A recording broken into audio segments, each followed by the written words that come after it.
Richard Petty, car number 43, who has never won this race, has the lead now, and Buddy Baker in the white Ford is running right behind him with David Pearson now dropping back into third place, perhaps taking a breather. Buddy Baker using the slingshot, trying to go down low. It looks like Buddy wants to take a run at Richard for the lead right here. He moves up alongside of him. It's now a horsepower match between the Ford and the Dodge, with Baker in the white car down below, and he does get the lead. So Baker, the big guy from Charlotte, North Carolina, goes into first place as this comes sweeping down onto the back straight, and they're moving it close to 200 miles an hour, and look how close they are. Wow! As Richard Petty just literally almost touching Buddy Baker. That's worth another look, so let's go back and have a look at it as Richard Petty and Buddy Baker scream along the back straight. Jackie? I've got a tremendous admiration for these drivers at this speed, up to 200 miles an hour, and they've got to have total trust in each other. Just look at that, only inches apart. This is where drivers really turn out to be men. Wonderful driving. And if those cars, as we come back to the action and look at them coming past the grandstand, if they were to touch going at that speed, goodness knows what might happen. The crowd has been up and down all day, and they're up again, watching the battle between Baker and Petty. And now Bobby Allison in car number 16 has moved back into a contending posture, and it is Richard Petty exercising the draft now, and he slingshots back into the lead, taking the low groove as Baker will drift toward the top. And now watch Petty's car under the centrifugal force in this tremendous speed go drifting through the turn and up toward the top as they come back down onto the straight. And the Matador with Bobby Allison is moved back into a contending position again. And Bobby is beginning to get in position to make another move. He's going to go to the right side of Baker, and he does go by him. It just looks to me as if Bobby Allison, in fact, been having a little bit of a rest. He hasn't been up the front just for a few laps. It looks as if he's had a breather, and now he's in a position to attack again, just to make sure that everybody realizes that this Matador has the opportunity of winning a motor race. This is, of course, where you see a totally experienced driver. Richard Petty obviously recognizing that that was not the moment to charge. A very mature driver indeed, with so much experience. This is what you can... And there's a car with smoke coming out of it. Charlie Glotzbach coming down, off turn 2 onto the back straight. Obviously an engine's gone wrong. Coasting to a stop. I'm afraid that's the end of his day as well. And that will bring on the caution light as Charlie Glotzbach will try to coast it around into the garage and get it out of the way. Charlie gone for the day. The Matador's closing up again on David Pearson on the banking, high up in the banking. Look how high they're on the banking. Now, wait a minute, there's something wrong with Petty. He's fallen right back. He's fallen right behind Buddy Baker. He's coming off number 4. He must be going into the pits. He's gone very low. This is a big disappointment. He's on the green on the track. This means he's going to be very expensive in time. Richard Petty coming in. What can be the trouble? He's got a flat tire, Jackie. The right front tire gone flat on him. Apparently run over something out there on the racetrack and cut it. They'll put new rubber at both wheels on the right side. He'll take on fuel. They scrub him down, give him a drink of water. A couple of things to consider now. Richard Petty, sitting here, does not want to be lapped by the leaders because they're now going down the back straight. But the most important thing for Richard is he may be having his chances to win a Firecracker expire right here as Bobby Allison goes past David Pearson. Because even if Petty is able to get out without being lapped, he still must have the element of luck, a caution light that would enable him to close up. If he does not get the yellow light here in the late stages of this race, he will literally have no chance to win it. But he is going to avoid being lapped as he gets out down pit road, and he will be running in the same lap with the leaders. The running order: Bobby Allison, David Pearson, Cale Yarborough, Richard Petty, and Buddy Baker. And Allison drops off the pace. He's headed for the pits under the green to take on tires and fuel. That moves David Pearson into the lead. Now, Buddy Baker, running right behind David Pearson right there, is a lap down to Pearson. He was also a lap down to Allison, but with Bobby pulling in under the green, Buddy Baker has been unable to unlap himself against Allison. He must still do it against David Pearson, but surely Pearson must be facing a pit stop soon. Buddy Baker having lost the lap to the leaders because of a pit stop under the green. And as the Roger Penske crew struggles with Bobby Allison's car, it seems to be taking a little longer than normal, Jackie. This looks like a lengthy pit stop, but certainly now he's accelerating out the pit lane. He's got a lot of power on there as you see the car sliding out and snaking up the pit lane so that Bobby Allison can get back into the race in number 16. All right, David Pearson is the leader. He is due for a pit stop. And here comes the sign for David Pearson.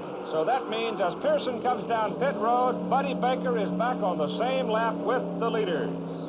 Yes, the Wood brothers, obviously one of the finest pit crews in the business, about to attack David Pearson's car. This is one of the artful moves of motor racing to get the Wood brothers to work for you. I wish we could have them in Europe. They are absolutely fantastic, the finest in the world. It looks so relaxed, but look how efficient they are. Right, Cale Yarborough, right at this particular moment, is the leader on the racetrack, but he is also due for a pit stop as David Pearson comes out, and here comes Yarborough down pit road. Now, this, for the moment, will put Richard Petty into the lead. But Petty, remember, is almost a full lap down to the leaders. And Petty still needs that yellow light to be able to close it up and have a real run in the race that he has never won. But Cale Yarborough has not been a prime factor in the race up until this point, and suddenly here is the big, strong guy from Tennensville, South Carolina. He's back on the racetrack and running. Cale Yarborough obviously got to be considered for this race, but Richard Petty, there he is in car number 43. He's racing round, but he's got to rely on something changing in the pace of this race before he can win it, because he's going to have to come into the pits for fuel. The others are well equipped, but here you see Buddy Baker in car number 15, the white car with the blue lettering, followed by Cale Yarborough in number 11. Actually, Yarborough at this point is in front of Baker. Baker is fighting now to keep Yarborough from slipping past him and lapping him again. So Baker now out there on the racetrack, running well but struggling, trying to hold Cale Yarborough back. Cale gets by him. He's going to put Buddy a lap down. Meantime, we're watching to see what happens with Richard Petty, as whether luck is going to hold for him. It held for him in the Daytona 500, which you saw earlier this year on ABC. And who knows? Racing luck is a very elusive and fickle thing, and you never know what's going to happen. These two drivers are two of the finest drivers in the business. The man in the white car, Buddy Baker, really smooth, a big, strong giant of a man, but in fact a very gentle man. And of course the one behind him, Cale Yarborough, he's won 6 races so far this year, and they're passing the Matador. It's going much too slow. They've passed it much too quickly, and here's a car blowing a tire. My goodness, he's off the racetrack. It's the Simon I Special. It's Richard Brooks. He's controlled the car. He's got it under control. What a bit of luck. And there's the caution flag. There's the yellow light that Richard Petty and his people had been looking for. That will give him a chance to close up. It'll give him a chance to get into the pits and take on the necessary fuel to finish the race. So suddenly, for Richard Petty, Richard Brooks is the savior. Bad luck, disappointment for Richard, but a great break for Richard Petty, and here he comes down pit road. David Pearson is also coming back along pit road. Buddy Baker is ducking in. All the leaders will come down. So here is the crucial moment in the automobile race for David Pearson, for Cale Yarborough, for Buddy Baker, and for Richard Petty. Richard Petty chasing David Pearson. Pearson 21, Petty 43. There could be no better competition out there right now than these two men. The great giants, in fact, of NASCAR racing, and the fact the crowd themselves are on their feet, because these two men must be the favorites down here at Daytona. Got a struggle going for third place between Buddy Baker and Cale Yarborough, but they're now well back of the Pearson-Petty fight. There's that battle right there, with Baker holding third right now and Cale running in the number 4 position. The fight is up in front as David Pearson continues to lead Richard Petty. Here's the fight continuing for third place between Buddy Baker and Cale Yarborough, and that relationship there to show you how far in front of the third place fight are these two fine racing drivers, Pearson and Petty. Well, I tell you, Jackie, this is a time where you just really have to discipline yourself and just hang in there.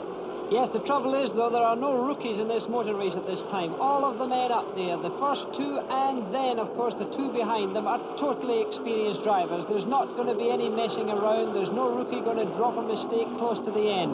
And these men now must be psychologically negotiating what's going to happen in the last few laps of this tremendous race. I've never seen a race where there's been so much passing, so much lead changing. It's been one of the most fantastic motor races I think that NASCAR have ever seen before, Keith. You also might note that it appears at this particular moment there's nobody else on the racetrack. Obviously, we are focused totally on this fight for the lead. But everybody else on the racetrack is running in that low groove when the leaders come around. They are paying particular attention to it, and they are staying out of the way. All cars fueled with fresh rubber and will go the rest of the way, full bore. One other thing, you can see the heat rising in the racetrack here. Driver fatigue has to play a big part in it at this time, and this the drivers are very aware of. But these men, as I said before, are really wise to it all. They're not going to make any foolish errors. It is still David Pearson leading Richard Petty, and they're in the final 2 laps of the race. This is unbelievable to see these cars this close, particularly these two men, because the crowd must be on their toes at this time to see Pearson and Petty going this way. What can possibly happen in this very last lap that's just coming up? Not to mention the 3rd and 4th battle. Right, coming down out of turn number 4, coming down past the start-finish line. And Pearson backs off for Petty. Something wrong with Pearson. Petty takes the lead. I think Pearson backed off of it. It looks almost as he ran out of petrol or something. I've never seen anything like this happen before. It could be very bad luck for him, but my goodness, what an advantage. Richard Petty. The crowd are absolutely on their feet and yelling. Richard Petty's got an enormous advantage. 300 or 400 yards, it looks like, on that back straightaway down there at almost 200 miles an hour. And there is David Pearson falling back on this very last lap of this fantastic race, but he seems to be closing up, Keith. To have stopped so suddenly, to have suddenly slowed up like that, makes me think, though, Jackie, he backed off on purpose because obviously he's still got horsepower, and he's now closed it right in behind Richard Petty as they turn and come for home. Can Pearson slingshot him as he comes down low? Petty may run him into the fence, and it's going to be Pearson winning it. An incredible, daring move, and it paid off for David Pearson. And the fight goes on now between Buddy Baker in the white Ford and Cale Yarborough in the red Chevrolet as they struggle around the turn heading for the finish line. They're fighting for 3rd place. They're fighting for valuable points. They're fighting for money. They're fighting for pride. Here they come toward the finish line side by side, door handle to door handle. I don't know who's 3rd. Absolutely impossible for the naked eye to determine. Official finishing order. David Pearson 1st, Richard Petty 2nd, Buddy Baker, Cale Yarborough dead heat for 3rd, Bobby Allison 5th. David Pearson headed for victory lane, and let's go back to the finish and have another look at one of the greatest finishes I've ever seen. As they turned down off turn 4, it became obvious David Pearson had the edge in horsepower. The question was, could Richard Petty hold him off? And right here we got our answer, as Pearson literally came to the very edge of the racetrack to slingshot Richard Petty and take the victory by the margin of 1 car length. Now let's go down to victory lane. Well, you're a crotchety old grandpa, David. I'll tell you, that finish was something else. Well, Chris, I knew that if I let him stay behind me, that he would draft me and beat me, so I just backed off right there at the last flag, at the white flag, and let him go on by, then I got him back, coming off 4. You know, David, I've never seen a driver so in control of the situation as you were. Didn't you have any doubts at all that you'd win? Well, oh, yeah, I was all the time. I really didn't know for sure where I could get him back or not. In fact, I like to slow it up a little too much when I let him go by me. Well, if Richard had done that to you, would you feel a little insulted? Well, if he'd done that to me, I'd have backed off and stayed right behind him. Richard, what a finish. What exactly happened? Well, we got to the start-finish line in the last lap, and he went off on it and let me get about 300 yards ahead, and he had enough horsepower that even going down the backstretch, he had to sort of feather out of it to keep it passing me going in the corner over there so that he could make a spectacular coming off the corner, and that's just how simple it is. Now, when he came off the power, what did you think? Do you think that something had gone wrong? What was your immediate reaction? When I was right behind him and being he went off all the way, if he'd have feathered out of it, then I would have, figured what he was doing. But when he went all the way off on it, then it kind of scared me because I like to run over him. I wasn't expecting him to run off on it, and it was really a dangerous move from that standpoint. So you really did get a big surprise. Yeah, really. I had to jerk the car around, and I got a little bit out of shape, really, to jerk it around and miss him. And it was just one of them things that I think that is awful obvious for him to do something like that just to show how much faster he was than the rest of us.